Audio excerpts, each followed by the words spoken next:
I did work for Southwest Airlines. Mhm. And when I did my initial keyword research for them, guess what?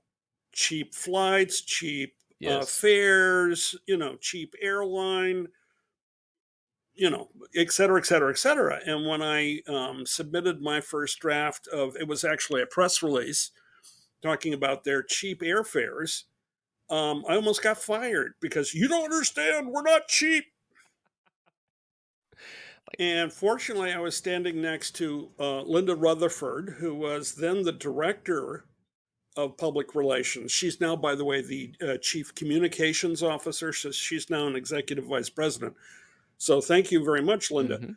Uh, she said, "Excuse me, sir, if we don't use the word cheap, one of our competitors will, and we will be leaving money on the table." Someone who saw the That value. was Yeah. her, not me. That was her. But you know what?